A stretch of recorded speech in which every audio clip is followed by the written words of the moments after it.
Bismillahirrahmanirrahim.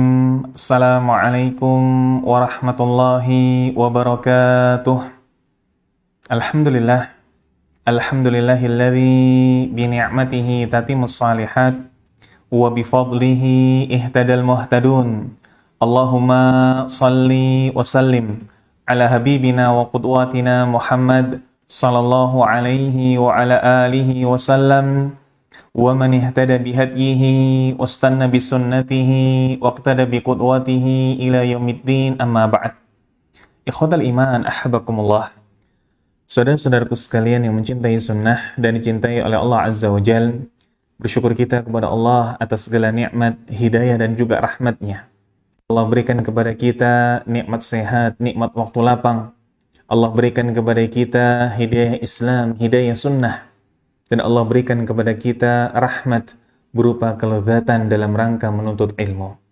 Semoga rasa syukur yang senantiasa kita panjatkan dapat menambah hidayah, nikmat serta rahmat yang Allah berikan kepada kita semuanya. Salawat dan salam senantiasa kita haturkan pada junjungan kita bersama Nabiullah Muhammad sallallahu alaihi wa ala alihi wasallam, juga pada keluarga beliau, istri-istri beliau, sahabat-sahabat beliau, dan seluruh pengikut beliau yang senantiasa istiqamah menjalankan sunnah beliau sallallahu alaihi wa ala alihi wasallam. Alhamdulillah, insyaallah pada kesempatan di pagi hari ini kita lanjutkan kembali bahasan kita serial tentang keluarga. Ini merujuk pada kitab Arba'una Nasihah li Islahil Buyut, 40 nasihat untuk memperbaiki rumah tangga. Sebuah karya yang ringkas, namun syarat akan makna dari Syekh Shalih Al-Munajjid hafizahullah. Dan pada pertemuan lalu kita telah sampaikan muqaddimah berkaitan tentang rumah adalah nikmat, yang menyadarkan kita semua bahwa rumah ini hakikatnya adalah nikmat yang sering kali terlupakan. Betapa tidak, bahwasanya rumah ini adalah salah satu dari 4 sumber kebahagiaan yang disampaikan oleh Nabi sallallahu alaihi wasallam. Ini berupa istri salihah, kemudian berupa tetangga yang saleh, lalu rumah yang lapang, dan juga kendaraan yang nyaman. Di luar kendaraan yang nyaman, ini istri yang salihah, lalu tetangga yang baik, dan juga rumah yang luas. Ini semua ada sangkut pautnya dengan rumah. Ini semua ada sangkut pautnya dengan bahasan kita, rumah tangga. Maka rumah tidak boleh kita pungkiri dan harus kita yakini adalah nikmat yang tentu saja konsekuensinya kita harus bersyukur atas itu semua. Begitu pula pada pertemuan yang lalu kita telah sampaikan tentang dorongan atau motivasi untuk memperbaiki rumah tangga. Dan ini adalah bahasan yang kita telah bahas panjang lebar di pertemuan lalu. Ada 5 motivasi kita untuk memperbaiki rumah tangga. Yang pertama kita sampaikan pada pertemuan lalu, motivasinya adalah untuk menjaga diri dan keluarga dari api neraka. Karena ini Allah telah tegaskan pada kita dengan perintahnya pada surat At-Tahrim, yakni qu anfusakum wa ahlikum nara. Jagalah diri kalian dan juga keluarga kalian dari api neraka. Telah kita sampaikan pula bagaimana para ulama menjelaskan adanya runtutan di sana. Kalau kita ingin memperbaiki rumah tangga, dimulai dengan motivasi memperbaiki dan menjaga diri serta keluarga dari api neraka, maka perbaiki dulu diri sendiri. Baru kemudian berpindah pada keluarga. Begitu pula motivasi yang kedua kita sampaikan pada pertemuan lalu tentang besarnya tanggung jawab, besarnya beban lelaki atas keluarganya, besarnya tanggung jawab suami atas istri dan anak-anaknya. Karena memang disebutkan dalam hadis bahwa ar-rajulu ra'in, seorang lelaki ini pemimpin atas apa? Atas keluarganya. Maka tidak ada yang perlu diingkari dari ini semua. Setiap kita adalah pemimpin. Setiap kita pasti akan dimintai pertanggungjawaban terhadap istri dan juga anak kita. Berikutnya, di antara motivasi yang kita sampaikan pada pertemuan lalu adalah tentang rumah itu sendiri. Ini rumah adalah tempat untuk menjaga diri dan juga keselamatan dari berbagai kejahatan, ataupun mara bahaya. Di luar sana, kita tahu banyak sekali fitnah. Maka tempat menyelamatkan diri dan keluarga dari fitnah adalah rumah. Karenanya, kita yang seorang hamba tidak lepas dari fitrah. Pasti di sana harus bermasyarakat. Pasti sebagai seorang suami harus bertebaran di muka bumi untuk mencari ma'isyah. Dan kita selalu saja ada luputnya. Salah, dosa, khilaf, dan lain sebagainya. Mungkin ada yang bisa menerima kesalahan kita, lupanya kita, lalainya kita, tapi ada yang tidak bisa menerima. Sehingga kemudian berujung pada cekcok, berujung pada salah paham dan lain sebagainya. Kita mungkin sudah minta maaf, tapi masih saja diungkit-ungkit. Maka fitnah-fitnah ini semua, ujian-ujian ini semua, cobaan ini semua akan selalu ada dalam kehidupan kita. Lalu di mana kita beristirahat? Di dalam rumah. Maka ini motivasi yang ketiga agar kita memperbaiki rumah tangga. Berikutnya, motivasi keempat yang kita sampaikan pada pertemuan lalu adalah berkaitan tentang sebagian besar waktu kita adalah di dalam rumah. Kalaupun ada yang menyangkal bahwa di dalam rumah kesannya sebentar saja, di luar rumah lah yang banyak kita habis waktu. Karena mungkin kita aktivitas harian, ma'isyah dan lain sebagainya, kita jualan dan lain sebagainya, di kantor dan lain sebagainya. Di rumah, sedikit waktu kita. Sejatinya ini hanya kesan saja. Ini semua indikasi bahwa di rumah kita kurang kualitasnya. Di rumah kita kurang produktifnya. Kenapa? Sampai di rumah dianggap hanya ibadah secukupnya. Lalu istirahat. Sehingga ketika di rumah apa? Mungkin di sana sholat malam, tidur. Tapi bukankah dalam waktu di rumah itu ada bercanda dengan anak istri, ada di sana bercocok tanam, ada di sana bermain dengan anak, ada di sana memperbaiki mungkin beberapa part dalam rumah tangga yang rusak. Ini adalah waktu dalam rumah. Yang mana sebetulnya ini adalah lebih besar daripada waktu kita di luar rumah. Maka, alangkah ruginya ketika kita justru fokus sekali pada urusan luar rumah, tapi lalai dalam urusan dalam rumah. Kita mengejar sekali target tinggi untuk urusan luar rumah, tapi kita tidak menetapkan target tinggi di dalam rumah. Karenanya, Nabi SAW telah menyampaikan, bahwa sebaik-baik kalian, tolak ukurnya adalah baik menurut anggota keluarga. Apa gunanya kita menetapkan target tinggi di luar rumah? Target tinggi di perusahaan, sehingga mungkin melahirkan pujian di kalangan karyawan lain, menghasilkan pujian di kalangan atasan. Tapi di dalam rumah, kita tidak punya target untuk menjadi suami baik, tidak punya target menjadi ayah baik. Sehingga mungkin nama kita di luar, tapi sederhana saja di dalam rumah. Ini tentu saja sebuah skala prioritas yang salah. Berikutnya yang keempat yang kita sampaikan pada pertemuan lalu, atau yang kelima, di antara motivasi dalam memperbaiki rumah tangga adalah perhatian terhadap rumah merupakan sarana yang paling urgent, sarana yang paling azim, paling mulia untuk membentuk masyarakat yang madani, masyarakat yang baik. Rumah ini adalah skala terkecil kita sebelum kita membahas hal yang besar. Apa hal yang besar? Lingkungan. Hal yang besar apa? Keluarga dalam artian ukhuwah Islamiyah. Hal yang paling besar lagi apa? Negara dalam segala tatanannya. Maka kalau kita ingin memperbaiki itu semua, lingkungan, baik itu RT, RW, keluarga dalam artian adalah ukhuwah Islamiyah. Lalu negara dalam tatanan yang lebih luas, perbaiki dulu yang kecil ini. Apa artinya kita bicara hal yang besar kalau kita menyepelekan yang kecil? Baik, ikhwatal iman, ahabakumullah, saudara-saudaraku sekalian yang mencintai sunnah dan dicintai oleh Allah Azza wa Jal, setelah kita membahas sedikit review dari apa yang kita sampaikan pertemuan lalu, maka kita masuk pada nasihat pertama dari 40 nasihat yang ada, yakni husnu ikhtiyari zaujah, memilih pasangan yang terbaik. Ini merupakan nasihat pertama untuk memperbaiki rumah tangga. Sejak kapan kita harus memikirkan bagaimana kualitas pasangan? Sejak kita sudah mulai berpikir tentang rumah tangga. Kalau kita berpikir tentang rumah tangga, jangan dulu muluk-muluk. Ingin nanti kemudian bisa haji bareng dengan istri. Ingin nanti bisa banyak anak. Karena dikatakan banyak anak, banyak rezeki misalkan. Jangan dulu berpikir tentang itu. Tapi berpikir sejak dini, yakni bagaimana kita memilih pasangan yang baik.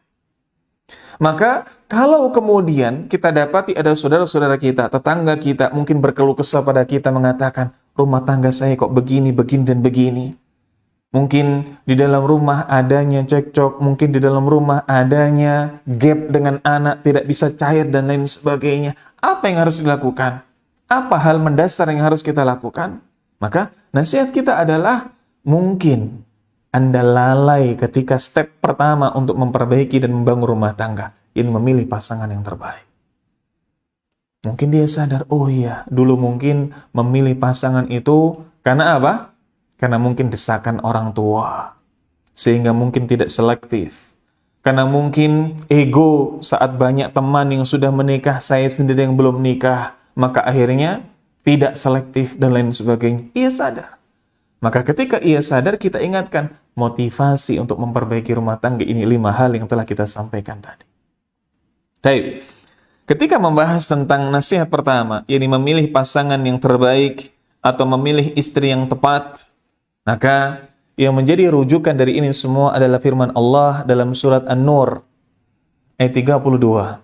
Allah Ta'ala berfirman, "Wa ankihul ayyama minkum was-salihina min ibadikum wa imaikum iyakunu fuqara yughnihimullahu min fadlih wallahu wasi'un alim." Dan nikahilah atau nikahkanlah orang-orang yang sendirian di antara kalian, baik itu dari kalangan lelaki, kalangan wanita, atau budak-budak dan hamba sahaya kalian. Iyakunu fuqara yughnihimullahu min fadlih.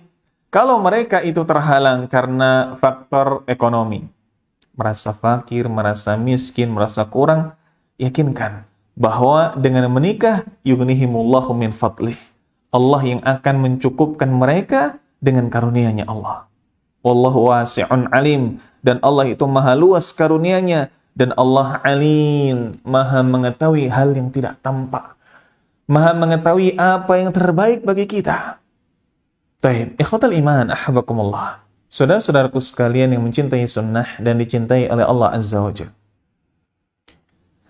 Disampaikan di sini oleh Syekh Shalih Al-Munajjid, yang bagi ala sahibil bait intiqa az-zawjah salihah bisyuruti taliyah. Sudah selayaknya bagi sahibul bait, bagi pemilik rumah, atau bagi orang yang hendak berfikir tentang rumah tangga. Untuk apa?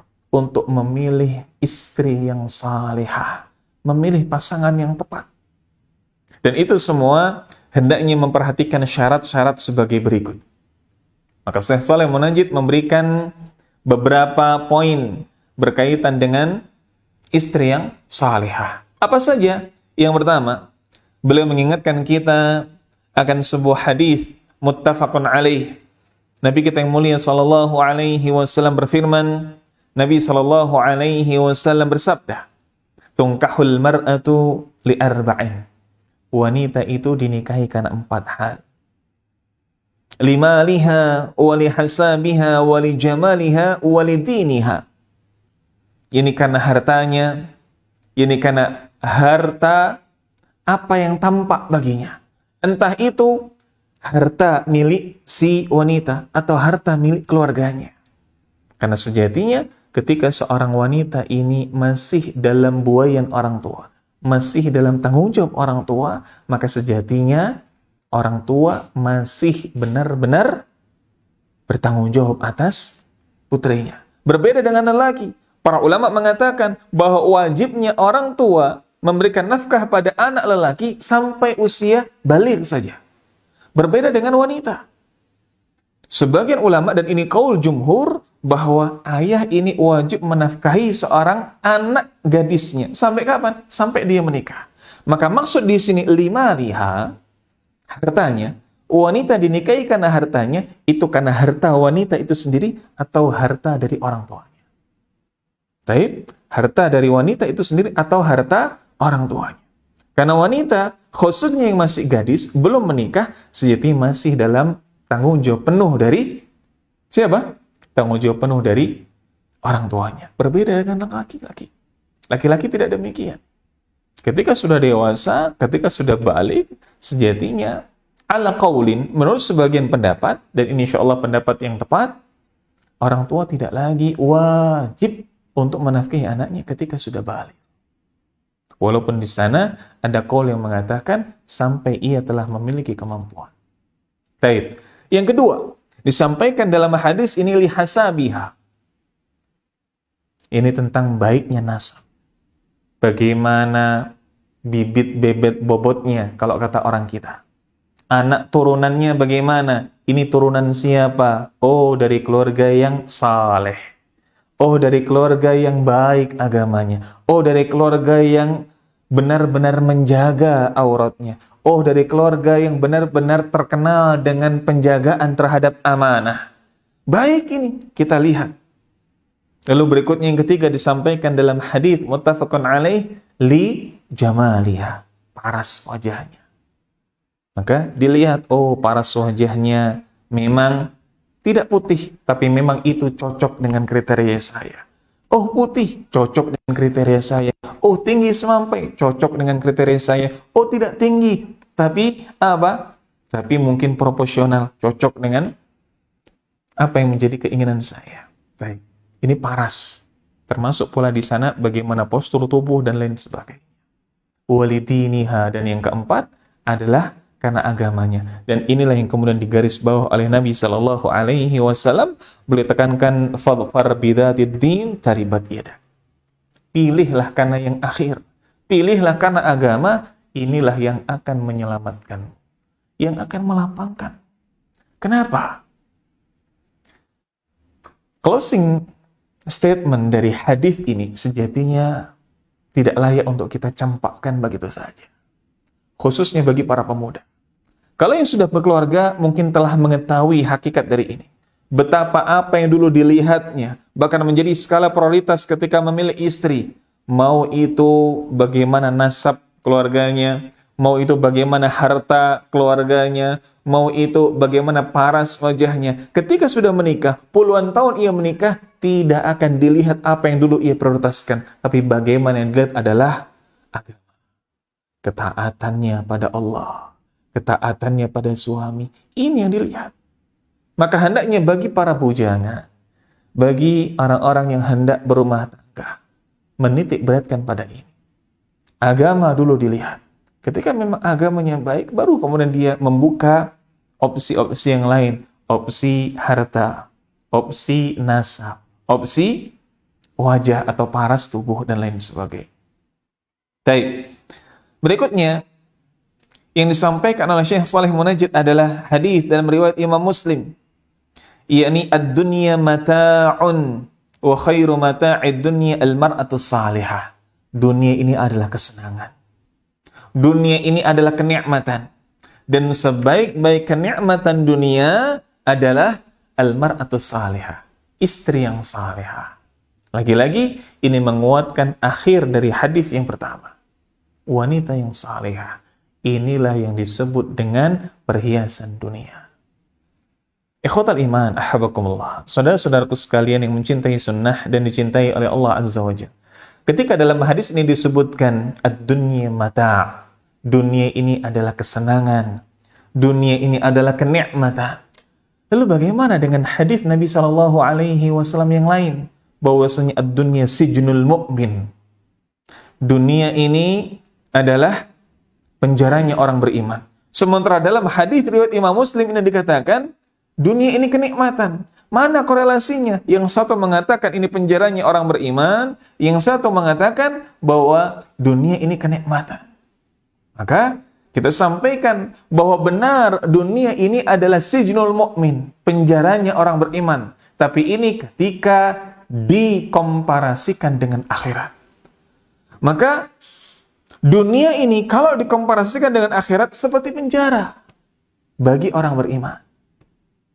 Dan bisa kita jawab pula bahwa kalaupun dikatakan dunia ini adalah penjaranya orang beriman, dan memang demikianlah sabda Nabi Shallallahu Alaihi Wasallam, tapi bukan berarti dalam penjara atau dalam kondisi yang tidak enak kalau dibandingkan dengan akhirat tidak punya kenikmatan. Walaupun tidak enak, tapi ada kenikmatan. Dan di antara kenikmatan yang paling nikmat dari tadi adalah wanita yang saleh. Baik, ikhwatal iman, ahabakumullah. Berikutnya, yang ketiga, disampaikan bahwa di antara syarat yang harus diperhatikan untuk memilih istri salihah adalah hadis Nabi Shallallahu Alaihi Wasallam dalam riwayat Imam Ahmad. Dinukilkan di sini, liyattakhidha ahadukum qalban syakiran wa lisanan dzakiran wa zawjatan tu'inuhu ala amril akhirah. Hendaklah kalian semua itu memiliki hati yang bersyukur dan lisan yang berzikir. Dan yang ketiga, berkaitan dengan bahasan kita, istri salihah yang senantiasa menolongmu. Ini menolong para suami dalam urusan-urusan akhirat.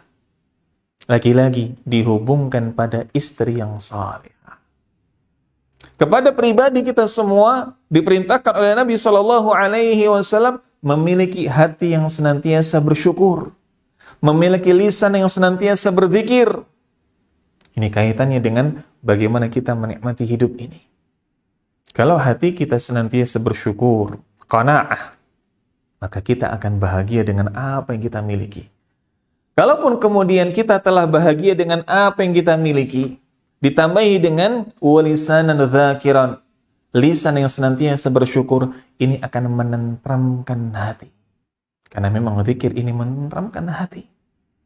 Apa yang melengkapi ini semua? Nabi memberikan pesan kepada kita, wazawjatan tu'inuk. Dan seorang istri yang dapat menolongmu. Menolong dalam artian apa? Menolong dalam urusan akhirat. Bukan dalam urusan dunia. Karena kalau dalam urusan dunia, maka mungkin ini korelasinya dengan hadis pertama tadi, yakni menikah karena apa? Karena harta, menikah karena nasab, menikah karena paras wajah atau tubuh. Maka ini akan menolongmu untuk urusan dunia. Hartanya akhirnya mungkin bisa memodalimu, nasabnya mungkin bisa memperbaiki nama baikmu, paras wajahnya mungkin bisa meningkatkan apa? Kebahagiaanmu dunia. Tapi di sini disebutkan zaujatan tu'inuhu ala amril akhirah. Istri yang bisa menolong untuk perkara akhirat. Bagaimana contohnya? Istri yang mengingatkan suaminya. Ayo loh, hari ini tadi subuhnya, zuhurnya, asarnya ke masjid waktu qomat. Berarti masbuk. Coba ayo, maghrib nanti isya jangan masbuk lagi yang. Ngomong gitu. Istri mengingatkan dan menolong untuk urusan akhirat. Dilihatnya suami sudah lama apa? Tidak menghubungi orang tuanya. Kemarin sudah nyuruh aku untuk telepon ibu bapak. Sekarang coba telepon emak. Nah, diingatkan. Ketika kemudian didapati suaminya mungkin cemberut, suaminya mungkin murung, dan ketika cerita ada beban di kantornya. Segala macam. Maka kemudian istri menolongnya. Dengan apa? Sudah, tidak usah cerita ke yang lain. Tidak usah cerita ke tetangga, tidak usah cerita ke orang tua. Ngadu sama Allah. Diingatkan oleh istrinya tentang perkara akhirat. Ketika kemudian didapati suaminya memberikan banyak uang nafkah kepada istri, bulanan kepada istri, lebih dari biasanya. Oh, Masya Allah, Alhamdulillah, kok ngasihnya banyak, ada apa? Dapat rezeki? Iya. Ngasih aku banyak, sudah ngasih ibu banyak belum? Sudah sedekah lebih banyak belum? Diingatkan. Inilah istri yang tu'inu ala amril akhirah. Mengingatkan tentang perkara akhirat. Taib. Dan di riwayat yang lain disebutkan di sini, bagaimana pesan Nabi Shallallahu Alaihi Wasallam, ya Mu'ad, wahai Mu'ad. Ini nasihat Nabi kepada Mu'adz bin Jabal. Qalbun syakirun wa lisanun dzakirun wa zaujatun salihatun tu'inuka ala amri dunyaka wa dinaka khairum mimma tanazan nas. Wahai Mu'adz, Nabi mengatakan, jadilah engkau ini orang yang memiliki hati bersyukur. Jadilah engkau memiliki lisan yang berzikir dan juga memiliki istri yang bagaimana? Yang saleh, yang menolongmu dalam perkara dunia maupun perkara akhirat. Dan disampaikan di sini, itulah yang disebut khairum mimmat tanazan nas. Itulah yang disebut sebaik-baik simpanan.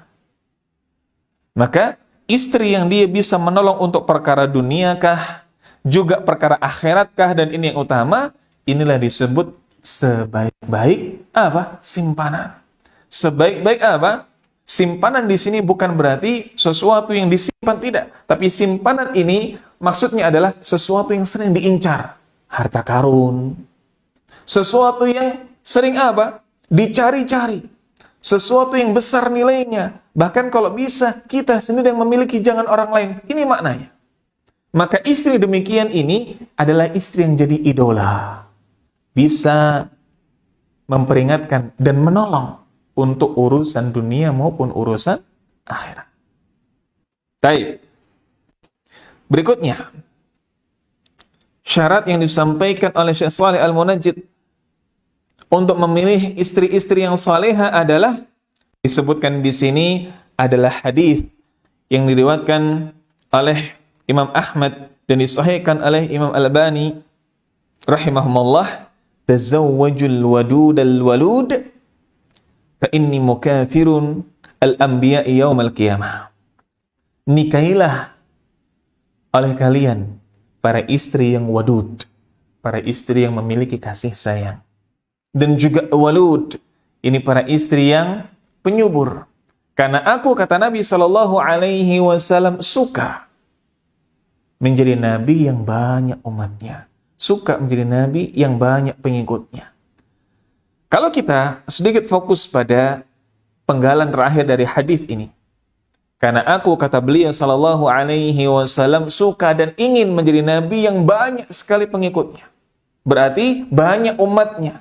Maka ini bukankah erat kaitannya dengan walud, bukan dengan wadud. Dengan wanita yang penyubur, bukan yang wadud, penyayang. Tapi kenapa di awal disebutkan wadud, summal walud? Penyayang, kemudian subur. Padahal di akhir ini hanya disebutkan yang berkaitan dengan walud. Mana apa penjelas dari wadud? Para ulama membahas tentang hal ini, bahwa al-walud, ketika di sana subur, maka ini berkaitan dengan apa? Berkaitan dengan muamalah zaujiyah. Ini jima. Dan jima ini tentu saja berhubungan dengan wadud, kasih sayang, rasa cinta. Karenanya ketika kita bicara tentang fikih poligami, di sana yang dipersyaratkan adalah adil mustata', adil yang bisa dilakukan. Yani adil dalam kondisi yang nampak secara zahir. Baik itu apa? Maskan, tempat tinggal. Lalu apa? Kiswah, pakaian. Lalu apa? Mabit. Tapi tidak dipersyaratkan di sana adil dalam hal perasaan. Termasuk juga turunan-turunannya. Apa perasaan dan turunan-turunannya? Syahwat. Mabitnya memang harus adil. Baik. Tapi ketika berkaitan dengan perasaan, kasih sayang, dan turunan-turunannya, syahwat, jima, dan lain sebagainya, maka tidak dipersyaratkan adil di sana.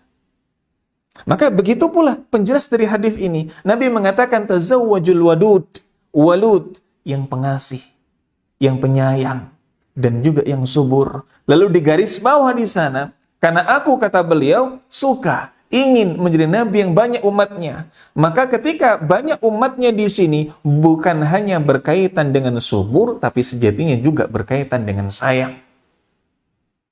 Karena ketika ada orang yang subur, tapi tidak sayang, maka dia tidak ingin punya banyak anak darinya. Tapi orang yang sayang, maka ingin punya banyak anak dari suaminya. Inilah keterkaitannya. Bahwa walud ini memiliki keterkaitan dengan wadud. Karena orang yang wadud, maka dia akan suka dengan hal-hal yang disukai oleh suaminya. Suaminya suka banyak anak, dia siapkan rahimnya untuk itu. Dia sehatkan rahimnya untuk itu. Dengan dasar sayang. Tapi orang yang subur, tidak memiliki kasih sayang, maka apa yang diinginkan suaminya tidak serta-merta diinginkan, tidak serta-merta diiyakan. Suaminya ingin punya anak, tahu bahwa istrinya subur, tapi istrinya tidak sayang. Maka tidak pula kemudian istrinya serta-merta memperturutkan keinginan suaminya.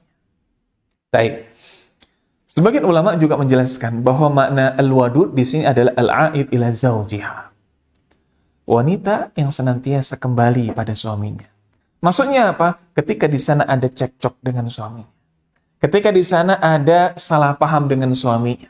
Maka dialah seorang istri yang senantiasa mendahulukan suaminya dengan kembali pada suaminya, meminta maaf kepada suaminya.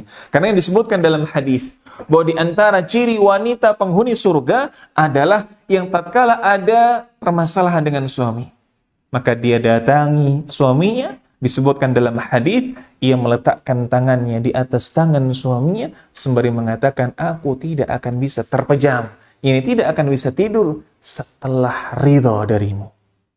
Maksudnya apa? Ketika ada permasalahan dengan suaminya, maka wanita yang baik yang disebutkan sebagai sifat penghuni surga mampu meredam egonya. Dia tidak peduli siapa yang salah. Entah itu disebabkan suaminya atau disebabkan dirinya, adanya cekcok itu, maka istri yang baik adalah istri yang kemudian datang kepada suaminya, memegang tangannya, mengatakan, aku tidak akan bisa terpejam, kecuali setelah engkau ridho. Setelah maaf keluar dari lisan suaminya, ini memaafkan apa yang menjadi kegundahan dari suaminya terhadap istrinya, yang bisa mengendalikan ego. Inilah wadud dan walud. Wadud berarti di sini dia pun suka dengan apa yang menjadi kesukaan suami atau yang senantiasa kembali kepada suami. Suka dengan apa yang menjadi kesukaan suami. Suami ingin punya banyak anak, maka ia pun mendukung hal tersebut dan dia menyiapkan rahimnya, ridho ketika dia melahirkan banyak anak dari suaminya. Kembali pada suaminya, senantiasa bisa mengambil hati suaminya. Baik. Ikhwatal iman, ahbakumullah. Saudara-saudaraku sekalian yang mencintai sunnah dan dicintai oleh Allah Azza wa Jalla. Berikutnya, syarat yang disebutkan oleh Syekh Shalih Al-Munajjid di sini adalah hadis yang disampaikan oleh Ibnu Majah dan juga Imam Tabrani dalam Mu'jamul Awsat. Disebutkan di sini, alaikum bil abkar fa innahunna a'dabul afwaham wa antaqu arhaman wa arda bil yasir. Nabi SAW menyampaikan di sini bahwa nikahilah wanita-wanita yang abkar. Apa itu? Gadis. Maka Nabi ingin kita memprioritaskan yang gadis. Apa sebabnya? Beliau menyampaikan fa innahunna a'dabu afwahan. Karena mereka, yakni yang gadis itu lebih apa? Lebih banyak keturunannya. Rata-rata gadis masih muda, maka siap untuk berketurunan. Begitu pula apa? Wa antaqu arhaman. Yang gadis itu apa? Yang gadis itu rahimnya lebih siap. Baik. Kemudian apa? Lisannya itu lebih lembut. Wa arda bil yasir, dan juga lebih ridho dari yang sedikit. Lebih nerimo kalau bahasa kita. Maka Nabi ketika menghimbau pada kita untuk menikah dengan yang gadis, yang perawan, bukan tanpa sebab. Ada sebabnya. Secara ghalib, secara umum, beliau mengatakan bahwa yang gadis itu lebih apa? Lebih siap rahimnya. Lebih mudah kalau untuk menghasilkan banyak anak. Begitu pula lebih halus tutur katanya. Dan lebih nerimo dengan yang sedikit. Apakah kemudian yang tidak gadis alias yang janda tidak layak dikawini? Tidak. Nabi SAW ketika menyampaikan hal ini lebih pada skala prioritas. Kalau ini merupakan amr, merupakan perintah dari beliau, niscaya sahabat yang menikahi janda tidak akan diizinkan oleh beliau. Tapi ketika ada sahabat yang menikah dengan janda, lalu kemudian menyampaikan alasannya. Apa alasannya? Bahwa ingin istrinya juga menjadi pengayom bagi adik-adiknya, pengayom bagi keluarganya. Maka diterima alasan ini oleh Nabi Shallallahu Alaihi Wasallam. Karenanya boleh kita menikahi janda tatkala memang kita punya alasan. Dan disebutkannya alasan oleh Nabi Shallallahu Alaihi Wasallam tatkala beliau menghimbau kita menikahi para gadis. Ini pun juga menunjukkan bahwa alasan yang disampaikan oleh Nabi jelas. Sehingga janda ketika berhak atau janda ketika dia berniat dalam dirinya untuk mengambil sebab-sebab yang disampaikan oleh Nabi tentang memilih gadis, ia pun juga menjadi siap. Misalkan dia janda, tapi dia katakan kepada orang yang hendak meminangnya, rahim saya subur. Dia katakan kepada yang hendak meminangnya, saya insya Allah dari keluarga yang halus tutur katanya. Dia sampaikan kepada yang hendak meminangnya, saya insya Allah nerimo dengan yang sedikit, maka yang ini pun juga layak untuk dipertimbangkan. Baik. Nabi menyampaikan perintah atau Nabi menyampaikan anjuran disertai dengan sebab, dan beliau gamblangkan sebab ini. Apa tujuannya? Agar yang tidak perawan, yang tidak gadis bisa melihat sebab ini. Kenapa Nabi kok memerintahkan dan menganjurkan menikahi gadis? Agar yang janda pun bisa mengambil sebab ini, sehingga menjadikan diri mereka pun layak untuk dipertimbangkan. Baik. Dalam riwayat yang lain, ini dalam riwayat Imam Tabrani, disebutkan dengan tambahan wa aqallu khabban. Dan apa? Sedikit tipu daya. Apa maksudnya sedikit tipu daya? Nah, aqallu khabban, ada silang pendapat para ulama ketika membahas ini. Ada yang mengatakan tipu daya di sini maksudnya adalah hiasan, polesan. Orang yang gadis, baik, ini lebih sedikit polesannya. Lebih sedikit tabarrujnya. Lebih apa? Lebih sedikit ia mempermak wajah. Berbeda dengan ketika janda. Ketika sudah tidak gadis lagi, maka cenderung untuk memperbagus dirinya lebih dari biasanya, lebih dari lainnya. Karena ia memiliki motivasi lagi, motivasi lebih untuk bersuami, untuk berkeluarga. Baik. Ikhwatal iman, ahabakumullah. Saudara-saudaraku sekalian yang mencintai sunnah dan dicintai oleh Allah Azza wa Jalla. Berikutnya, disampaikan oleh beliau, Syekh Shalih Al-Munajjid di sini syarat yang terakhir yang hendaknya diperhatikan bagi orang-orang yang hendak memiliki istri salihah. Apa? Beliau menyebutkan di sini kama annal mar'ata salihah wahidah min arba'i minas sa'adah.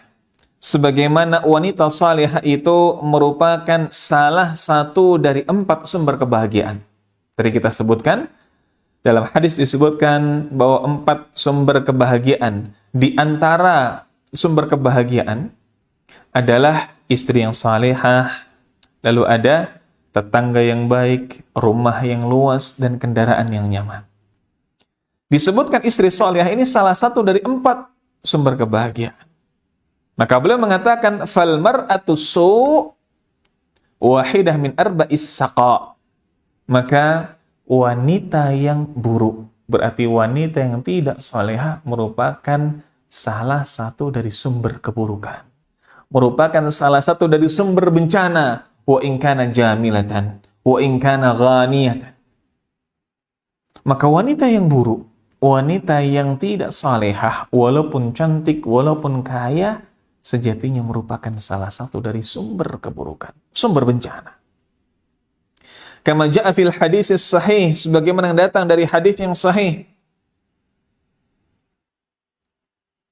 Beliau sallallahu alaihi wasallam menyampaikan di sini, "Fa minas sa'adah al-mar'atu taraha tu'jibuka wa taghibu fata'manaha ala nafsiha." Maka di antara wanita yang salihah adalah ketika engkau memandangnya, engkau senang. Ketika engkau pergi darinya, maka engkau merasa aman dengan dirinya. dan juga dengan hartamu. Wa minas saqawah, dan di antara keburukan adalah al-mar'atu taraha fatasu'aka fatahmilu lisanaha 'alaika fa in ghibta anha lam ta'manaha ala nafsiha.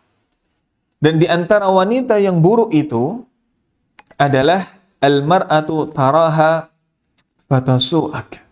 Ketika engkau melihat, engkau tidak suka. Ketika engkau melihat, engkau tidak ridha. Lihat mungkin dalam penampilan yang selalu acak-acakan. Atau tahmilu lisanaha 'alaika. Lisannya itu pedes. Lisannya itu nyelekitkan hatimu. Lisan itu enggak enak di hati kita. Apa? Pemilihan katanya. Apa? Intonasi nadanya. Entah itu kata-katanya yang senantiasa menyakitkan atau nadanya yang senantiasa tinggi. Dan ketika engkau tidak bersamanya, maka ia membuat dirimu tidak merasa aman, baik itu dengan diri maupun dengan harta. Baik. Ikhwatal iman, ahabakumullah. Saudara-saudaraku sekalian yang mencintai sunnah dan dicintai oleh Allah Azza wa Jalla. Kalau kita lihat dari apa yang disampaikan oleh beliau, Syekh Shalih Al-Munajjid, tentang syarat-syarat istri salihah. Dari banyak hadis yang disampaikan, kalau kita breakdown, kalau kita keluarkan satu persatu, setidaknya ada 10 hal atau 9 plus 1 yang bisa kita sampaikan di sini.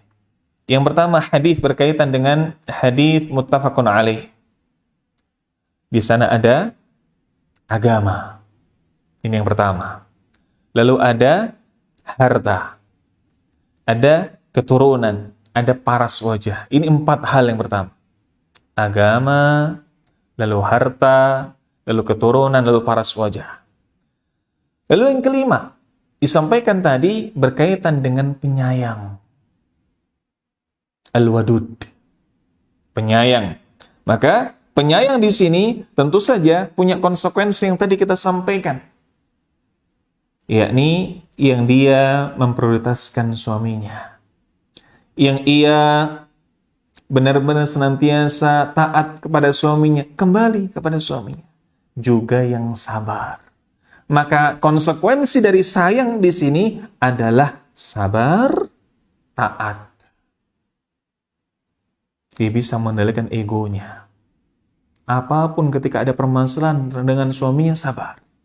Dan dia senantiasa kembali pada suaminya.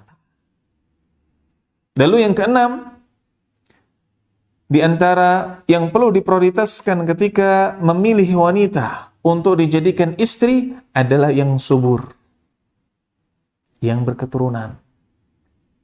Bukankah laki-laki pun juga harus dipilih yang subur? Ya, memang di sana kesuburan itu ada pada 2 sisi, laki-laki dan wanita. Tapi alal aghlab, secara umum wanitalah yang lebih diperhatikan. Karena laki-laki, dia lebih sedikit hal yang bisa mempengaruhi kesuburannya.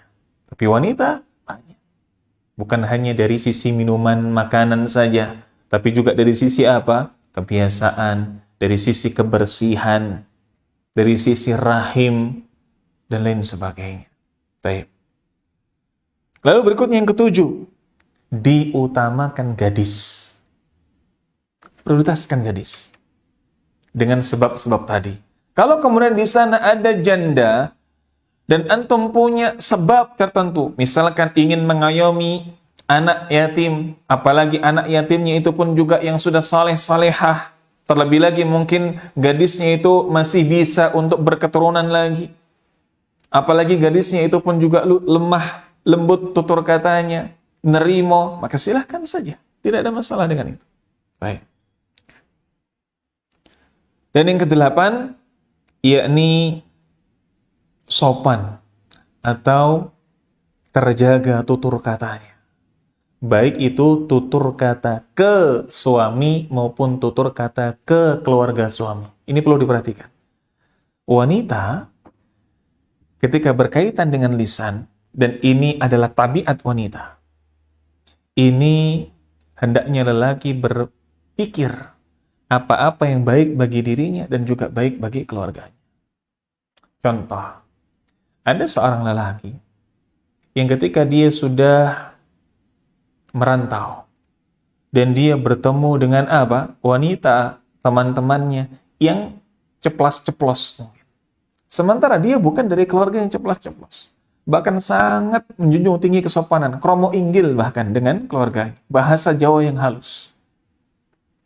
Laki-laki ini, dia ketika sudah merantau kuliah, dia bergaul dengan teman-teman dari berbagai macam daerah, maka terbiasa dengan omongan yang mungkin tidak unggah-ungguh. Baik. Dan ketika dia memutuskan menikah dengan wanita ini, dia menganggap dirinya telah terbiasa dengan nada tinggi mungkin. Dia menganggap dirinya telah terbiasa dengan apa? Dengan bahasa yang mungkin tidak terlampau sopan. Tapi dia harus berpikir, bisa tidak keluarganya menerima menantu seperti ini?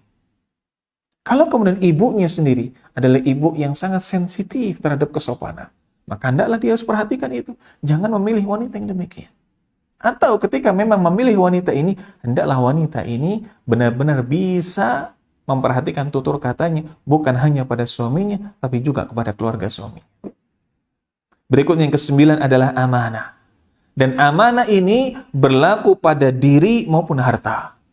Apa maksudnya berlaku pada diri? Contoh amanah seorang wanita pada diri adalah tidak tabarruj ketika keluar rumah. Tidak bersolek ketika keluar rumah, ketika suaminya tidak ada di sampingnya.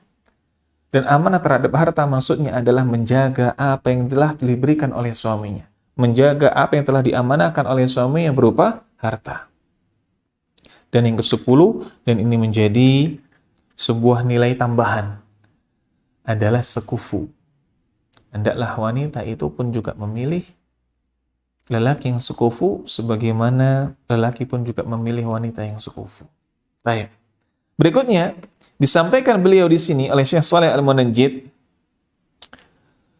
wa fil muqabil la budda min at-tabarrus fi halil khatib alladhi yataqaddama lil mar'ah wal muwaqif 'alaihi hasb asy-syurut at-taliyah. Sebaliknya, perlu memperhatikan dengan cermat pula keadaan orang yang meminang wanita. Wanita kalau hendak dipinang oleh lelaki perlu cermat pula. Dan itu hendaklah memperhatikan syarat-syarat berikut ini baru kemudian mempertimbangkannya. Apa itu syaratnya? Disebutkan di sini adalah sabda Nabi sallallahu alaihi wasallam dalam riwayat Ibnu Majah dari sahabat Abu Hurairah radhiyallahu anhu. Beliau sallallahu alaihi wasallam mengatakan, "Idza atakum man tardawna khuluquhu wa dinahu fazawwijuhu. Illa taf'alu takun fitnatun fil ardi wa fasadun 'arid." Apabila ada yang datang kepada kalian dan kalian ridha terhadap akhlak dan juga agamanya. Ridha terhadap akhlak dan juga agamanya. Fazawwijuhu, maka nikahkanlah.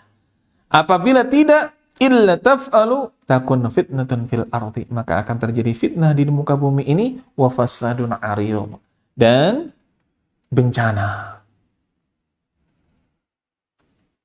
Maka ini sebuah renungan yang dalam bagi para wanita. Ketika ada lelaki yang datang, jangan prioritaskan yang lain. Prioritaskan bagaimana agama, bagaimana akhlak.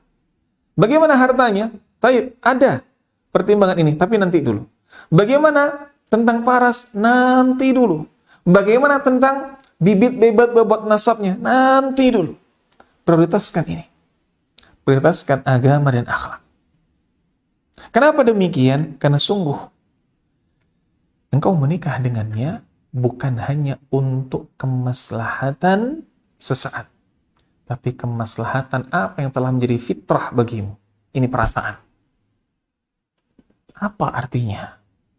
Ketika memiliki seorang suami mungkin parasnya menawan, tapi apa yang menjadi agamanya tidak bisa dijadikan imam. Apa yang menjadi akhlaknya sering melukaimu. Tidak ada faedahnya. Dan ini terjadi dan sudah dirasakan oleh orang yang sudah menikah. Tanyakan kepada siapa? Tanyakan kepada ibu. tanyakan kepada bibi, tanyakan kepada tetangga-tetangga yang telah lama menikah. Sebesar apa porsi paras wajah ketika hendak menerima pinangan laki-laki. Mungkin di awal itu akan menenteramkan hatinya, tapi pada kehidupan rumah tangga seterusnya, sungguh bagaimana agama dan perangai suamilah yang utama.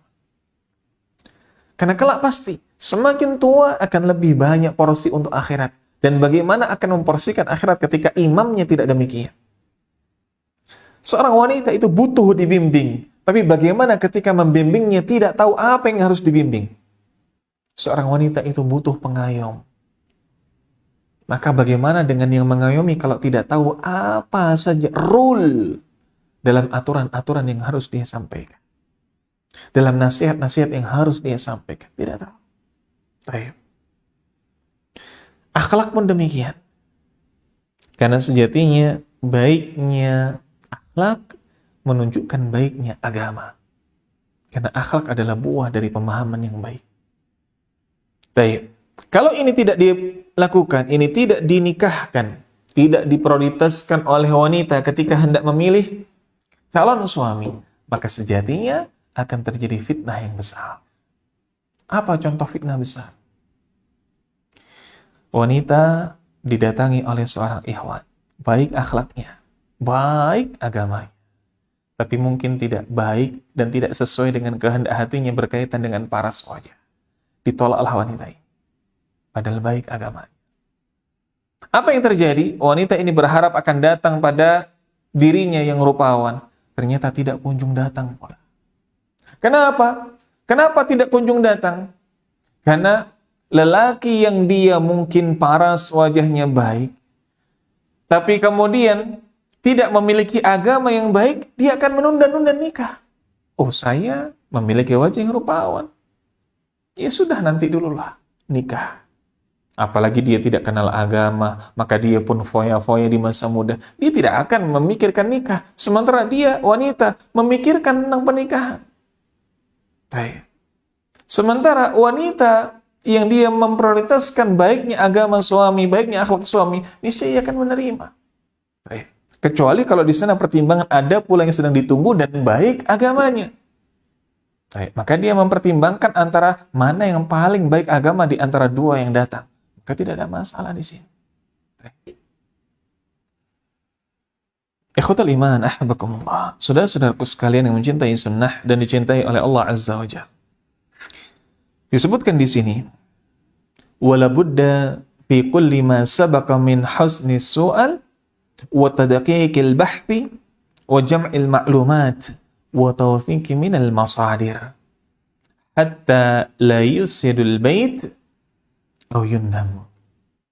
Maka harus diperhatikan, harus benar-benar dipertimbangkan, la budda fi kulli ma sabaqa, dari apa yang telah kita sampaikan tadi, dengan husnus soal, dengan banyak bertanya, wa tadqiqil bahth, dengan penelitian, cari informasi tentangnya, wa jam'ul ma'lumat, mengumpulkan apa? Kabar-kabar yang ada tentang dirinya. Apa saja informasi penting tentang orang tersebut. Ada ikhwan yang datang, maka tanya, bagaimana dia? Kepada mungkin teman dekatnya, kepada mungkin teman sekelasnya, kepada mungkin teman angkatannya. Perlu tadqiq dalam bahas, perlu detail dalam informasi, cari. Oh, yang ini begini, tapi kata fulan begini. Loh, kok berkontradiksi? Berbeda, cari lagi yang lainnya. Cari lagi yang lain. Oh, ternyata memang banyak yang mengatakan A daripada yang B. Sampaikan demikian, tidak ada masalah. Mengumpulkan banyak informasi, ini disampaikan oleh beliau Syekh Shalih Al-Munajjid agar apa? Agar tidak merusak dan menghancurkan rumah tangga yang bersangkutan. Karena khawatirnya di sana ada tadlis, ada penipuan. Laki-laki datang dengan CV yang baik, dengan CV yang apa? Menawan, tapi tanpa ada tadqiqul bahth, tanpa ada penggalian informasi yang lebih, tanpa ada kasratus soal, banyak bertanya kepada yang lain. Jangan-jangan itu adalah CV yang palsu, biodata yang aspal, dan lain sebagainya. Maka jangan sampai ini terjadi. Maka kalau itu terjadi, tentu saja rumah tangga akan berantakan karena ekspektasinya sudah berlebih. Maka ini semua sejatinya menyuruhkan kepada kita dua hal. Apa itu? Ketika akan menikah, maka jangan menyederhanakan CV dan jangan memanipulasi data. Kalau menikah, sudah komplitkan CV, detailkan CV, dan jujurlah dalam mengisinya. Ketika kemudian ada orang menikah, ta'aruf dulu. Dalam ta'aruf CV-nya singkat saja. Nama, tempat tanggal lahir, anak keberapa dari bersaudara, kuliah di mana, kerjanya apa. Ini CV yang terlampau singkat untuk menentukan siapa imam Anda, siapa pasangan Anda. Komplitkan CV. Bagaimana harapan ketika menikah? Bagaimana harapan yang menyesuaikan dengan keterbatasan dirinya? Dia sering lalai dalam hal ini. Tapi dia berharap memiliki pasangan yang begini. Sampaikan itu. Detailkan dalam CV. Jangan sederhana. Dan jujur apa adanya. Termasuk hal yang penting disebutkan dalam CV adalah siapa saja orang-orang terdekatnya. Dengan itu, wanita atau akhwat yang menerima CV dari calon pasangannya tadi, yang sedang bertaaruf dengannya, bisa klarifikasi, bisa tanya-tanya, bisa mengumpulkan apa? Hal-hal penting seputar dirinya. Ini perlu. Baik. Maka disampaikan di sini, warrajul salih ma'al mar'atu salihah. Dua pasangan wanita saleh dan juga lelaki yang saleh, ini akan melahirkan rumah tangga yang baik. Ini akan melahirkan baitan salihan, li'annal baladu tayyib yakhruju nabatuhu bi'idni rabbih walladhi khabatha la yakhruju illa niqt. Maka sejatinya negeri yang baik akan keluar padanya tanaman yang baik dengan izin Rabb-nya. Sedangkan negeri yang buruk tidak akan keluar daripadanya kecuali dengan susah payah. Maka lelaki yang baik ketika bertemu dengan wanita yang baik, insya Allah ini adalah indikator dari baiknya rumah tangga. Cikal bakal dari baiknya rumah tangga. Kalau kemudian ini tidak baik, berharap rumah tangga yang baik, ini sama seperti sebuah negeri yang kemudian tandus negerinya, tapi mengharapkan tumbuh padanya menjadi negeri yang subur. Tidak akan bisa kecuali dengan sangat jerih payah yang luar biasa. Kalaupun sudah memulai dirinya mungkin dalam keadaan tidak baik, pasangan juga bukan dalam keadaan pasangan yang terbaik, ingin melahirkan rumah tangga yang baik, apakah tidak bisa? Bisa, tapi effortnya lebih. Effortnya lebih. Dia harus memperbaiki dirinya dulu, memperbaiki pasangannya, dan benar-benar konsekuensi dengan keputusan. Wallahu a'lam bishawab. Ini mungkin yang bisa kita sampaikan pada kesempatan kali ini, pada nasihat yang pertama. Insya Allah berikutnya kita masuk pada nasihat yang kedua. Semoga Allah mudahkan kita semua, dan semoga Allah mudahkan hajat-hajat kita dalam memilih pasangan yang terbaik. Wallahu a'lam bishawab. Tafadhal. Bismillahirrahmanirrahim. Assalamualaikum Ustaz. Waalaikumsalam. Ingin bertanya, ada suami yang hasrat atau nafsunya besar, namun istrinya bertolak belakang dan mengeluh kalau terlalu sering melayani suami. Solusinya bagaimana nih Ustaz? Baik. Alhamdulillah wassalatu wassalamu ala Rasulillah wa ala alihi wa sahbihi wa mawalah wa la hawla wa la quwwata illa billah. Ada pertanyaan, bagaimana ketika sebuah pasangan, sang suami memiliki hasrat yang besar, syahwatnya besar, menggebu, sementara istrinya tidak demikian. Maka ini perlu kita telisik terlebih dahulu. Besar di sini dalam artian normal atau memang lebih dari normal. Karena ketika kita melihat apa yang disampaikan tadi, istrinya kewalahan. Kalau kemudian kewalahan di sini dimaksudkan adalah sudah berusaha dengan normal, tapi ternyata sang suami minta lebih dari itu, maka memang harus ada solusi yang segera. Tapi kalau kemudian memang sang istri ini tidak sama sekali bersyahwat, tidak sama sekali mengeluh, atau tidak sama sekali melayani suaminya, maka memang di situ istri yang perlu dititik beratkan. Kita mulai dari suami dulu. Ketika sang suami ini memiliki syahwat, tentu saja ini bukan hal yang keliru dan tidak layak seorang istri menyalahkan suami dalam hal ini. Dan bahkan disebutkan dalam sebuah riwayat bahwasanya Ali bin Abi Thalib kana rajulun madza, adalah lelaki yang sering keluar madhi. Maksudnya apa? Madhi ini ma yakhruju qabla al-mani. Madhi itu sesuatu yang keluar sebelum mani. Berarti lelaki yang memiliki syahwat besar. Baik. Maka hal ini tidak dicela. Tidak dicela oleh sahabat, bahkan tidak dicela oleh Nabi SAW. Ini adalah fitrah. Bahkan Ana pribadi pernah membaca sebuah literatur, dan ini ditulis oleh seorang pakar, dalam artian di sini pakar kesehatan. Lelaki itu dia akan selamat dari segala potensi bahaya seputar reproduksinya. Berarti prostat, lalu ada lemah syahwat atau impoten. Prostat, ejakulasi dini alias lemah syahwat atau impoten. Terbebas dari ini ketika dalam rentang waktu sebulan, maka ia keluar 21 kali air mani. Ini berdasarkan sebuah literatur yang Anda baca. Maka berapa dari kita yang demikian? Mungkin tidak banyak. Tapi kalaupun ada yang demikian, ini tidak salah. Justru inilah lelaki yang sehat. Baik. Lalu bagaimana dengan istrinya? Kalau istrinya ini ternyata sudah berusaha melayani dengan standar normal. Misalkan dia anggap bahwa 1 pekan 3 kali ini normal. Dan ternyata suami lebih dari ini. Mungkin suami ingin 5 kali dalam setiap pekan, atau mungkin setiap hari dalam setiap pekan, katakanlah. Dan istri merasa itu sudah di luar normal. Maka solusinya tidak lain tidak bukan adalah mengizinkan suaminya untuk menikah lagi. Baik? Karena ini hal yang urgent.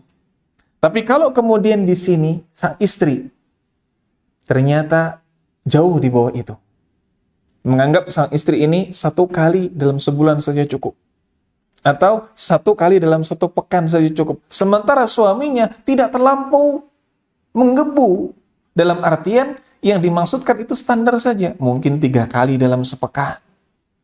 Ini dianggap oleh istri berat karena istri menganggap 1 kali, sementara suaminya 3 kali dalam 1 pekan. Maka di sini hendaklah sang istri yang kemudian mengupgrade dirinya. Dengan apa? Dengan olahraga. Baik?